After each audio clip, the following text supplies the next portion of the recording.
আসসালামু আলাইকুম এভরিওয়ান। অযোগ্য ভালোবাসা গল্পের 2 নম্বর পর্ব। তো চলো বেশি কথা না বলে গল্প শুরু করা যাক। আমাকে দেখে তাড়াতাড়ি ফোন রেখে দিল।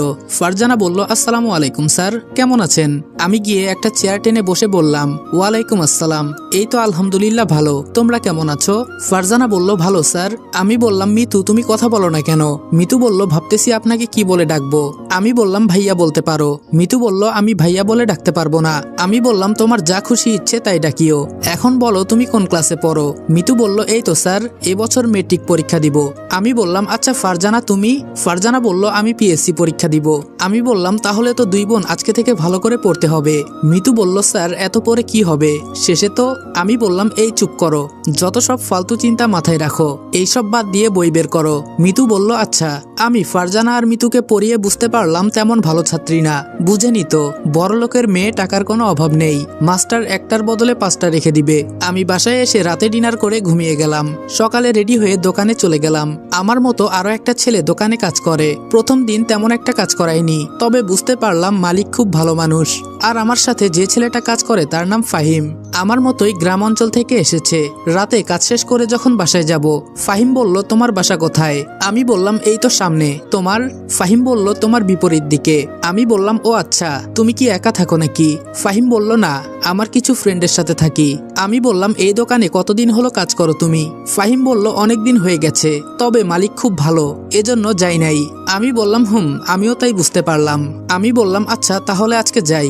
ফাহিম বলল, আচ্ছা বাই। আমিও বাড়ির দিকে রওনা দিলাম। সামনে একটা ফুচকার দোকান দেখতে পেলাম। আমি ফুচকার দোকানে গিয়ে ঈশার জন্য ফুচকা কিনে আবার বাসার দিকে যাচ্ছি। তবে আমি দোকানে বেশি রাত থাকি না। আঙ্কেল আগেই বলেছে আমি এত রাত পর্যন্ত থাকতে পারবো না, আমার টিউশনি আছে। সর্বোচ্চ 8টা পর্যন্ত দোকানে থাকি, পরে মিতুদের টিউশনি পড়াই। বাসায় এসে মিলিকে ফুচকা দিয়ে মিতুদের বাড়িতে চলে গেলাম। এভাবে চলে গেল 1 সপ্তাহ। আজকে শুক্রবার, তাই সকালে একটু ঘুমিয়ে 9টার দিকে উঠলাম। ফ্রেশ হয়ে নাস্তা করলাম। নাস্তা শেষে সোফায় বসে আছি। ঈশা বলল, ভাইয়া কি করিস? আমি বললাম, এই তোরে বোন, বসে আছি। কেন, কিছু বলবি? ঈশা বলল, ভাইয়া। আমি বললাম, আচ্ছা বল, কি বলবি? ঈশা বলল, মিতুর সাথে আমার কথা হয়েছে। ওদের স্কুলের পাশে একটা কলেজ আছে, ওইটা খুবই ভালো। মিতু বলেছে ওইটাতে ভর্তি হলে খুব ভালো হবে, আর মিতুও পরে ওই কলেজেই ভর্তি হবে। আমি বললাম, আচ্ছা তুই যেখানে ভালো মনে করিস সেখানেই যা। কোন দিন ভর্তি হবি? ঈশা বলল, আমি বলছিলাম কি কালকে ভর্তি হতে, কিন্তু। আমি বললাম, আচ্ছা যা, কালকে ভর্তি হ, সকালে আমার কাছ থেকে টাকা নিস। ঈশা বলল, কিন্তু ভাইয়া তুই তো এখনো মাসের বেতন পাস নাই। আমি বললাম, এসব চিন্তা তোর করতে হবে না, তুই শুধু ভালো করে পড়। ঈশা বলল, আচ্ছা ভাইয়া। আম্মু বলল, তোর বুঝি খুব কষ্ট হচ্ছে রে বাবা, আজকে তোর বাবা থাকলে হয়তো এমন হতো না। আমি বললাম, আরে আম্মু এসব কথা বাদ দাও তো। আম্মু বলল, আচ্ছা আমি বাসনগুলো রেখে আসি। এই বলে আম্মু রান্নাঘরের দিকে চলে গেল। আমি বসে বসে ভাবছি, যা টাকা ছিল সব টাকা খরচ হয়ে গেছে, এখন টাকা কোথায় পাবো? ফাহিমকে ফোন দিলাম। ফাহিম বলল, বন্ধু বল। আমি বললাম, আমার ফোনটা বিক্রি করে দিতে পারবি? ফাহিম বলল, কেন, তুই ফোন বিক্রি করে কি করবি? আমি বললাম, আমার মাসের বেতন এখনো অনেক দেরি আছে, এইদিকে আমার ছোট বোন কলেজে ভর্তি হবে, তাই কিছু টাকার দরকার ছিল। ফাহিম বলল, আমি আজকে একটু ঘুরতে যাইতেছি, তোর বিকাশ নাম্বার বল, বিকালে আমি টাকা পাঠিয়ে দিব। আমি বললাম, না রে, লাগবে না, আমি টাকা জোগাড় করে ফেলবো। ফাহিম বলল, যা বলছি তাই কর। আমি বললাম, অনেক অনেক ধন্যবাদ বন্ধু, বেতন পেয়ে আগে তোর টাকা দিয়ে দিব। ফাহিম বলল, আচ্ছা তা দিস, এখন নাম্বারটা দিয়ে দে মেসেঞ্জারে। আমি বললাম, দিতেছি। ফাহিমকে নম্বর দিলাম। বসে বসে চিন্তা করছি, আসলেই ফাহিম সাহায্য করে ভালোই করেছে, নইলে ফোনটা বিক্রি করে দিতে হতো। আমাকে এর পাশাপাশি আরো কিছু করতে হবে। রাতে আঙ্কেলের বাসায় চলে গেলাম। আঙ্কেল বলল, আজকে তাহলে বন্ধ দাও নাই? আমি বললাম, না আঙ্কেল, ওদের সামনে গুরুত্বপূর্ণ পরীক্ষা, তাই ওরা যত পড়বে তত ভালো হবে। আমি আর কোনো কথা না বলে ওদের রুমে গিয়ে দেখি 2 বোন মিলে লুডো খেলছে। এইটা দেখে আজকে আমার মাথা গরম হয়ে গেল। এমনি কিছু পড়া পারে না, আবার লুডো খেলে। আজকে পড়লে পড়াবো, না পড়লে আমি নিজেই চলে যাব। আমি গিয়ে 2 বোনকে কঠিন 2টা অঙ্ক দিলাম। মিতু বলল, স্যার এইটা পারবো না, একটু বুঝিয়ে দেন। ফারজানা বলল, আমিও পারবো না ভাইয়া। আমি বললাম, কেন পারবে না, সারাদিন কি করো? কথাটা একটু ধমকের সুরে বললাম। ফারজানা বলল, ভাইয়া এভাবে কেন বলছেন? আমি বললাম, তো কিভাবে বলবো, সারাদিন তো লুডো ভালোই খেলতে পারো, পড়তে বললে বলো পারি না। মিতু একটু কান্নার সুরে বলল, স্যার এমন আর হবে না। আমি বললাম, কি হবে না এমন? প্রতিদিন আমাকে সে একই কথা বলো। সামনে যে এত বড় একটা পরীক্ষা, তার কোনো চিন্তা আছে? সারাদিন শুধু ফোন নিয়ে বসে থাকো, আর আমাকে দেখলে পড়ার কথা মনে হয়। এত কষ্ট করে তোমাদের মা বাবা যে পড়ায় এই চিন্তা করো তোমরা? কি চায় না চায় তোমাদের কাছে তারা, এই চিন্তা আছে তোমাদের? তারা চায় শুধু ভালো করে পড়াশোনা করে বড় একটা চাকরি করো, এইটাই চাও তোমাদের কাছে। তোমাদের মতো মেয়েরা কি করে জানবে এত কষ্ট করে যে বাবা মা পড়ায় সেই চিন্তা করে না, প্রেম ভালোবাসা করে পালিয়ে যায়। যেই বাবা মা তোমাদের 20টা বছর লালন পালন করে আর সেই তোমরাই কিনা 1 মাসের সম্পর্ক করে একটা ছেলের সাথে পালিয়ে যাও। এইটা চিন্তা করো না যে আমাদের বাবা মা এত কষ্ট করে আমাদের বড় করেছেন, তাদের কি হবে? 1 মাসের ভালোবাসা পেয়ে চলে গেলা 20 বছরের ভালোবাসা ফেলে। এসব না হয় বাদ দিলাম, এই যে আমি যখনই এসে দেখি 2 বোন মিলে লুডো খেলো, আজকে যদি ফেল করো তাহলে তোমাদের মা বাবা কি বলবে জানো? বলবে মাস্টারের সব দোষ, আর বলবে ভালো করে আমি তোমাদের পড়াই নাই। আমিও চাই তোমরা পড়াশোনা করে বড় কোনো একটা চাকরি করো, তাহলে আমি এটা তো বলতে পারবো আমার এক স্টুডেন্ট অমুক চাকরি করে। যদি আজকে থেকে ভালো করে পড়াশোনা করো তাহলে পড়বে, না হলে আমি আর তোমাদের পড়াবো না, অন্য কোনো মাস্টার দিয়ে যাব। আর এভাবে কেঁদে কোনো লাভ নাই। এখন বলো পড়বা নাকি পড়বা না? ফারজানা চোখের পানি মুছে বলল, স্যার আজকে থেকে কথা দিলাম আর কোনোদিন পড়ার মাঝে অবহেলা করব না। মিতু বলল, স্যার আমিও আজকে থেকে ভালো করে পড়াশোনা করব। আমি বললাম, আমার কথায় রাগ করলে মাফ করে দিও, আমি এভাবে তোমাদের বলতে চাইনি। কি করব বলো? তোমরা যা শুরু করেছিলে এভাবে চলতে থাকলে তোমরা ফেল করতে। মিতু বলল, সরি স্যার, আর এমন হবে না। আমি পকেট থেকে 2টি চকলেট বের করে 2 বোনকে দিলাম, আসলে এগুলো ঈশার জন্য কিনেছিলাম। ফারজানা বলল, এসবের কি দরকার ভাইয়া? আমি বললাম, আমার তরফ থেকে খাও, এত টাকা আমার কাছে নেই যে তোমাদের অন্য কিছু কিনে খাওয়াবো। মিতু বলল, স্যার এইটাই অনেক বড় কিছু আমাদের জন্য। আমি বললাম, আচ্ছা আজকে তাহলে আমি যাই, তোমরা কি পড়বা নাকি আমার সাথে চলে যাবা? ফারজানা বলল, না স্যার আমরা পড়বো। আমি বললাম, আচ্ছা মনোযোগ দিয়ে পড়ো, একটা কথা মনে রাখবা, তুমি যে জিনিসের পেছনে সময় দিবা দেখবা আস্তে আস্তে সেই জিনিসে তুমি সফল হয়ে যাবা, সেই কাজটা যতই কঠিন হোক না কেন। তাই আমি বলি পড়ো, অবশ্যই একদিন বড় কিছু করতে পারবা। এই বলে চলে যাচ্ছি, বাহিরে এসে দেখি আঙ্কেল আর আন্টি দাঁড়িয়ে আছে। আঙ্কেল বলল, অনেক অনেক ধন্যবাদ তোমাকে আমাদের মেয়েদেরকে এভাবে বোঝানোর জন্য। আমি বললাম, আরে না আঙ্কেল, ওরা প্রতিদিন বসে বসে ফোন টিপে, তাই একটু টাইট দিলাম যাতে বেশি পড়াশোনা করে। আন্টি বলল, ভালো করেছো, আমাদের কথা তো একদমই শুনতে চায় না। আমি বললাম, আজকে থেকে শুনবে দেখবেন। আচ্ছা আঙ্কেল আজকে যাই। আন্টি বলল, ডিনার করে যাও আজকে বাবা। আমি বললাম, না আন্টি, আম্মু আমার জন্য অপেক্ষা করছে, আমাকে যেতে হবে। আন্টি বলল, আচ্ছা যাও। এভাবে প্রায় অনেক দিন চলে গেল। ফারজানা আর মিতুর মাঝে অনেক পরিবর্তন এসেছে, ওরা এখন শুধু পড়াশোনা নিয়ে বিজি থাকে। আর আমার ছোট বোন প্রতিদিন কলেজে যায়। মিতু এসে আমাদের বাসার কলিং বেল বাজালো। ঈশা বলল, আরে মিতু যে। মিতু বলল, চল ছাদে যামু। ঈশা বলল, আচ্ছা চল। ছাদে আসার পর মিতু বলল, এখন বল তোর কি অবস্থা? ঈশা বলল, আমার তো খুব ভালো। তোর? আর আজকাল পড়াশোনায় খুব মনোযোগ দিচ্ছিস?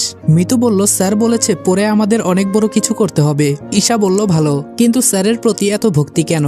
মিতু বলল, তোরে বলা যায়, যদিও তোর ভাই। ঈশা বলল, তোর কথা কিছু বুঝলাম না, প্রথম থেকে বল। মিতু বলল, আসলে আমি না তোর ভাইয়ের প্রেমে পড়েছি, এত কিউট তোর ভাই, প্রথম দেখায় আমার খুব পছন্দ হয়ে গেছে। আর ওই দিন যেই কথাগুলো বলল আমি তো শুনে আরো বেশি ক্রাশ খেয়ে গেছি। এখন তোর ভাইকে আমি নিজের স্বামী মনে করি। ঈশা বলল, তুই এসব কি বলিস? আমার ভাইয়ের প্রেমে পড়ছ? মিতু বলল, হুম। আর তুই আমাকে ভাবি বলবি? ভাবি। ঈশা বলল, দেখ মিতু, আমার ভাই এসব একদম পছন্দ করে না, যদি জানতে পারে তোরে কিন্তু আর পড়াবে না। মিতু বলল, আমি জানাতে যাব কেন? তোর ভাইয়ের মন জয় করতে চেষ্টা করব, আর তুই একটু আমার বিষয়ে দেখিস। ঈশা বলল, আমি পারবো না, ভাইয়াকে এমনি আমি অনেক ভয় পাই। মিতু বলল, আমি না তোর ভাবি? ঈশা বলল, দেখ মাথা খারাপ করবি না, ভাইয়া এমনি অনেক টেনশনে থাকে। মিতু বলল, তুই না আমার বেস্টু, আমাকে সাহায্য করবি না? ঈশা বলল, আচ্ছা আমি দেখবনি। মিতু বলল, আচ্ছা শোন, আগামীকাল আমাদের স্কুলে মন্ত্রী আসবে, তুই কিন্তু আমাদের সাথে যাবি। ঈশা বলল, কে কে যাবে? মিতু বলল, আমি, ফারজানা, তুই, বাবা আর তোর ভাই। ঈশা বলল, ভাইয়াকে বলছস? মিতু বলল, না রাতে বলবো। ঈশা বলল, আচ্ছা বলে দেখিস। আমি দোকান থেকে এসে রাতে পড়াতে চলে গেলাম। আমি বললাম, তোমাদের সব পড়া হয়েছে? মিতু বলল, জি স্যার। আমি বললাম, তাহলে আজকে নতুন পড়া পড়াই। ফারজানা বলল, স্যার আপনার সাথে আমাদের কিছু কথা ছিল। আমি বললাম, হুম বলো, কি বলবা? মিতু বলল, আগামীকাল আমাদের স্কুলে মন্ত্রী আসবে, আপনাকে কিন্তু আমাদের সাথে যেতে হবে। আমি মনে মনে বললাম, জীবনে কোনো মেয়ে দেখে এত ভালো লাগে নাই, টিভিতে একবার দেখেই মন্ত্রীর উপর ক্রাশ খেয়ে গেছি, আর বাস্তবে না জানি কি হয়, আমার সাথেই কেন এমন হয়, তাও আবার একটা মন্ত্রীর উপর। সাধারণ কোনো মেয়ের উপর ক্রাশ খাইতাম, তাহলে হয়তো আমার ভালোবাসা সফল হইতো। ফারজানা বলল, কি চিন্তা করেন স্যার? আঙ্কেল বলল, তোদের স্যার যাবে, তোদেরকে বলতে হবে না। আমি বললাম, আরে আঙ্কেল আপনি যে। আঙ্কেল বলল, আমিও এই কথাই বলতে আসছিলাম। আমি বললাম, কিন্তু আঙ্কেল আমাকে যে দোকানে যেতে হবে। আঙ্কেল বলল, একদিন না গেলে কিছুই হবে না, আমি বলবো নে। আমি বললাম, আচ্ছা আঙ্কেল। মিলিদের কিছুক্ষণ পরিয়ে চলে গেলাম। সকালে রেডি হয়ে সবার সাথে রওনা দিলাম। স্কুলে গিয়ে দেখি খুব সুন্দর করে সবকিছু সাজানো হয়েছে। বুঝেনি তো, মন্ত্রী আসবে বলে কথা। মিতু বলল, জানু আমার সাথে আসো। আমি বললাম, কি বললা? মিতু বলল, স্যার বলছি। আমি বললাম, ওহ তাই বলো। ঈশা আস্তে করে বলল, এই কি বলিস এসব? মিতু বলল, আমার স্বামীকে আমি যা পারি বলবো, তোর কি? ঈশা বলল, তোর বাবা আছে সামনে, ভয় হয় না তোর? মিতু বলল, ভয় পেলে ভালোবাসা হয় না। ঈশা বলল, বোন তুই চুপ কর। আমি বললাম, কি ফুসফুস করিস তোরা? ঈশা বলল, কিছু না ভাইয়া। আমাদের সবার সামনে নিয়ে আঙ্কেল বসালো। আসলে আঙ্কেল এই স্কুলেরই শিক্ষক। আঙ্কেল বলল, আমি গিয়ে ওই পাশে বসি স্যারদের সাথে, তোমরা এখানে থাকো। আমি বললাম, আচ্ছা আঙ্কেল যান। আমার দুই পাশে মিতু আর ফারজানা বসে আছে, আর মিতুর সাথে ঈশা। আমি বললাম, কি মিতু, তোমাদের মন্ত্রীর তো এখনো কোনো খবর নাই। আচ্ছা ওনার নাম কি? মিতু বলল, ওনার নাম তিশা। ওই তো উনি এসে গেছে। অনেকগুলো গাড়ি এসেছে। বুঝতে পারলাম সবগুলো মন্ত্রীর বডিগার্ড হিসেবে এসেছে। সবাই ফুল দিয়ে বরণ করছে, যার কারণে মন্ত্রীর চেহারা দেখা যাচ্ছে না। মন্ত্রী যখন মঞ্চে উঠলো দেখে তো আমি অবাক। নতুন করে ক্রাশ খাইলাম। এত সুন্দর মানুষ কিভাবে হয়? আমার চোখগুলো মনে হচ্ছে জ্বলে যাচ্ছে। বুঝলাম না এটা কেন হচ্ছে। আমি তাও মন্ত্রীর দিকে এক দৃষ্টিতে তাকিয়ে আছি। হঠাৎ মনে পড়লো আমার পাশে তো আমার বোন আর ছাত্র আছে, তাই তাড়াতাড়ি মাথাটা নিচে দিলাম। আমার শুধু এখন তিশাকে দেখতে ইচ্ছা করছে। দেখেছেন, মন্ত্রীর নাম ধরেও বলে ফেলেছি। কি করব বলেন? এত সুন্দর দেখতে, কখন যে কি বলছি বলতেই পারি না। কি করা যায়? মন্ত্রীর দিকে যদি এভাবে তাকিয়ে থাকি তাহলে শুধু দেখতেই থাকবো, পরে আমার কোনো হুঁশ থাকবে না। পরে বোন আর মিতুরা বলবে ক্রাশ খেয়েছি। এই তো মনে পড়েছে, লাইভ দেখবো এখান থেকে, তাহলেই তো হয়। ফোনটা অন করে লাইভ দেখতে লাগলাম। আপনারা অবাক হচ্ছেন তাই তো? মন্ত্রীকে সামনে রেখে লাইভ দেখছি কেন? আসলে তিশা অনেক সুন্দর, আর বাস্তবে যদি তাকিয়ে থাকি তাহলে সহ্য করতে পারবো না। ইস, ফোনেই কি সুন্দর লাগছে। মনে হচ্ছে যেন এই পরি শুধু আমার জন্যই তৈরি হয়েছে। সবাই ভাষণ দিচ্ছে, কিন্তু কে কি বলছে সেই দিকে আমার খেয়াল নেই। আমি শুধু তিশার দিকে তাকিয়ে আছি। ইস, কোনোভাবে যদি একটা সুযোগ পাইতাম তাহলে ওকে বিয়ে করে ফেলতাম। কিন্তু তিনি তো আবার মন্ত্রী, তার কাছেই যেতে পারবো না কোনোদিন। আর বিয়ে তো বিলাসিতা। মিতু বলল, স্যার আপনি সামনে দেখুন। আর আপনি এখানে বসে থেকে এখানের এই অনুষ্ঠানের লাইভ দেখছেন কেন বুঝতে পারছি না। ফারজানা বলল, আমার মনে হয় স্যারের মাথায় সমস্যা হয়েছে। আমি বললাম, এই তোমরা চুপ করে অনুষ্ঠান দেখো, বেশি কথা বলিও না। ঈশা বলল, ভাইয়া সামনে বসে ফোনের দিকে তাকিয়ে আসত, সবাই কি বলবে? আমি বললাম, তোদের কথা শেষ হলে চুপ করে বসে থাক, আর আমাকে তোর শিক্ষা দিতে হবে না। এই বলতেই ওরা চুপ হয়ে গেল। সবার শেষে তিশা ভাষণ দিচ্ছে। ওয়াও, ওর কণ্ঠটা তো সেই সুন্দর। ধুর, আমি এসব কি চিন্তা করছি। আমি কই আর ও কই। আমি বামন হয়ে চাঁদ হাতে ধরতে যাচ্ছি, তা তো কোনোদিন হবে না। থাক, প্রথম ভালোবাসা, হয়তো দূর থেকেই ভালোবেসে যাব। এজন্যই মানুষ বলে প্রেমে পড়লে মানুষ কত কিছুই না করে। তিশা অল্প কিছু কথা বলে নিচে এসে বসলো। আর এখন সাংস্কৃতিক অনুষ্ঠান শুরু হচ্ছে। দেখতে দেখতে অনুষ্ঠান শেষ হয়ে গেল। তিশার সাথে অনেকেই দৌড়ে গিয়ে পিক তুলতে চেয়েছে, কিন্তু ওর বডিগার্ড আটকে ফেলেছে সবাইকে। আমার এটা দেখে খুব ভালো লাগলো। ও একটা মেয়ে মন্ত্রী, নইলে ছেলেরা কি না কি করে ফেলতো শুধু পিক তুলে। মন্ত্রী চলে গেল গাড়ি দিয়ে। আমিও যেই সিট থেকে উঠবো তখনই ফারজানা বলল, ভাইয়া দাঁড়াও, সবাই আগে যাক, নইলে ঝামেলা হয়ে যাবে। আমি বললাম, হুম ঠিক বলেছ। সবাই যাওয়ার পরে আমরাও যাওয়ার জন্য উঠলাম। পেছন থেকে ফাহিম বলল, রনি। আরে এই রনি দাঁড়া। আমি বললাম, আরে ফাহিম যে, তুইও এখানে আসছত? ফাহিম বলল, হুম, কিন্তু তুই এখানে আইছত আমাকে বলবি না? মিতু বলল, ভাইয়া উনি কে? আমি বললাম, আমার ফ্রেন্ড। ঈশা তুই মিতুদের সাথে চলে যা, আমি একটু পর আসতেছি। ফারজানা বলল, কেন ভাইয়া, কি করবেন? আমি বললাম, এই তো ওর সাথে একটু কথা বলে আইতেছি। মিতু বলল, চল সবাই। ফাহিম বলল, ওদের তো চিনলাম না। আমি বললাম, একজন আমার বোন আর বাকি দুইজন আমার ছাত্রী। ফাহিম বলল, ও আচ্ছা তাই বল, আমি তো মনে করেছিলাম তুই জিএফ নিয়ে আইছত। আমি বললাম, ধুর কি যে বলিস না, আমার আবার গার্লফ্রেন্ড, যেই না চেহারা কুত্তা দেয় না পাহারা। ফাহিম একটু হেসে বলল, মামা কি যে বলিস না তুই, আর তুই কিন্তু অনেক কিউট। আমি বললাম, হুম বল, আরো বেশি করে বল। যদি এই কথাটা একটা মেয়ে বলতো তাহলে বিশ্বাস করতে পারতাম। ফাহিম বলল, দেখিস তোর প্রেমে অনেকেই পড়বে। আমি বললাম, সেটা আমি মরে যাওয়ার পর। আচ্ছা তুই এখানে কেন এসেছস? ফাহিম বলল, তোর কাছে বলা যায়, তবে তুই কাউকে বলবি না কিন্তু। আমি বললাম, তুই ছাড়া এখনো আমি কারোর সাথে পরিচিত হতে পারিনি, আর যে কয়টার সাথে পরিচিত হয়েছি সব কয়টা গাঞ্জাপট্টি। ফাহিম বলল, আসলে আমি না এই স্কুলের একটা মেয়েকে পছন্দ করি, কিন্তু বলতে পারি না। আমি বললাম, ভয়ে বলিস না তাই তো? ফাহিম বলল, হুম খুব ভয় করে। আমি বললাম, মেয়েটার সাথে মনে হয় আজকে বইছিলি? ফাহিম বলল, না রে, এক সিট পেছনে বসেছি। আমি বললাম টেনশন করিস না, আমার ছাত্রীকে দিয়ে প্রপোজাল করাবো। ফাহিম বলল অনেক অনেক ধন্যবাদ। আমি বললাম আরে ভুল বলে ফেলেছি। ফাহিম বলল কি ভুল বলেছিস? আমি বললাম আমার ছাত্রীদের কাছে আমি এসব বলতে পারবো না, তুই এক কাজ কর, তুই নিজেই প্রপোজ করে দে। ফাহিম বলল আরে আমি যদি নিজেই প্রপোজ করতে পারতাম তাহলে কি তোরে আর বলতাম? আমি বললাম ভয় পেলে প্রেম ভালোবাসা করার দরকার নাই, তাহলে বাদ দে। ফাহিম বলল না না বন্ধু, আমি প্রপোজ করব। আমি বললাম আচ্ছা ভালো একটা দিন দেখে দুইজনে ছুটি নিয়ে এই কাজটা করব। ফাহিম বলল ঠিক বলেছস। আমি বললাম আচ্ছা আমাদের বাসায় চল। ফাহিম বলল না রে বন্ধু, আরেকদিন। আমি বললাম আগামীকাল আমার এইচএসসি এর রেজাল্ট দিবে, দোয়া করিস বন্ধু। ফাহিম বলল অবশ্যই, তুই ভালো রেজাল্ট করবি দেখিস। আমি বললাম তুই পড়াশোনা করিস না? ফাহিম বলল আমি এবার এইচএসসি পরীক্ষা দিব। আমি বললাম তাহলে মনোযোগ দিয়ে পড়িস না কেন? ফাহিম বলল যা পড়ি তাতেই চলবে। আমি বললাম চললেই ভালো। ফাহিম বলল আচ্ছা বন্ধু যাই। আমি বললাম যা। আমি বাড়ির দিকে রওনা হলাম। অপরদিকে তিশা বলল মারিয়া, এই মারিয়া। মারিয়া হলো তিশার পার্সোনাল সেক্রেটারি। মারিয়া বলল জি ম্যাম বলেন। তিশা বলল আমার জন্য যে একটা গোয়েন্দা বের করতে বলেছিলাম তার কি কোনো খোঁজ পেলে? আসলে তিশার অনেক শত্রু, তাই সে গোপনে সবার খোঁজ খবর রাখার জন্য গোয়েন্দা নিয়োগ করবে। মারিয়া বলল সরি ম্যাম, তেমন কাউকে পাই নাই, অনেক খুঁজেছি, সবাই পরীক্ষায় ফেল করে। তিশা বলল বুঝেছি, তোমাদের দ্বারা কিছুই হবে না, যাও আমার সামনে থেকে।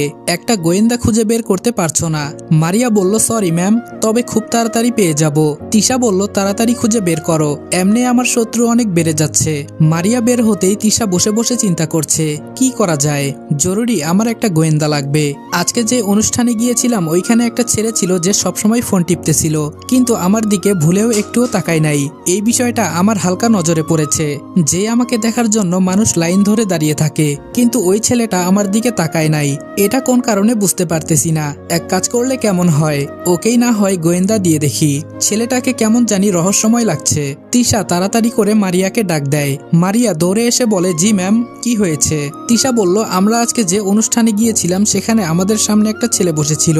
মারিয়া বলল অনেক ছেলে বসেছিল ম্যাম, আপনি কার কথা বলছেন?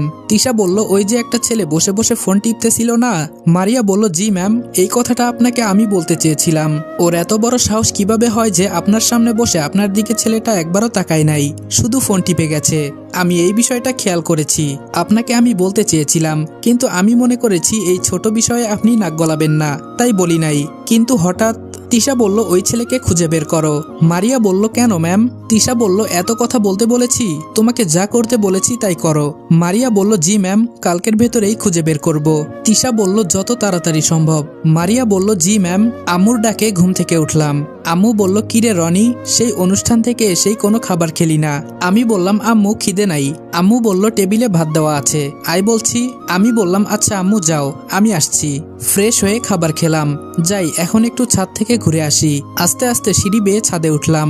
ওয়াও, ছাদের পরিবেশটা তো আসলে অনেক সুন্দর। এক সাইড দিয়ে ফুলের বাগান, আর হাওয়াটা তো দারুণ লাগছে। প্রতিদিন এখানে আসতে হবে, মাগার সময়ই তো নাই। মিতু বলল কি করেন স্যার? আমি বললাম ওহ মিতু। মিতু আমার পাশে দাঁড়িয়ে বলল জি স্যার। আমি বললাম এই যেখানে সেখানে স্যার বলবা না। মিতু বলল তাহলে রনি বলে ডাকি? আমি বললাম দেখো আমি তোমার থেকে বড়, আর আমাকে ভাইয়া বলে ডাকতে পারো। মিতু বলল আমি ভাইটাই বলতে পারবো না। আমি বললাম তাহলে কি বলবা? মিতু আস্তে করে বলল জামাই বলি। আমি বললাম এই কি বললা, একটু জোরে বলো। মিতু বলল রনি যা বলবো। আমি বললাম ও এটা আবার কি নাম? মিতু বলল রনি যা মানে রনি ভাইয়া। আমি বললাম ও আচ্ছা তাই বলো। মিতু বলল আপনি যে এত বোকা আজকে জানতে পারলাম। আমি বললাম তা তোমার পরীক্ষার প্রস্তুতি কেমন? মিতু বলল ধুর স্যার এসব বাদ দেন, আপনাকে একটা কথা বলতে পারি যদি অনুমতি দেন। আমি বললাম বলো কি বলবা। মিতু বলল মাইন্ড করতে পারবেন না কিন্তু। আমি বললাম আচ্ছা বলো, আমি কোনো মাইন্ড করব না। মিতু বলল আপনার কি কোনো জিএফ আছে?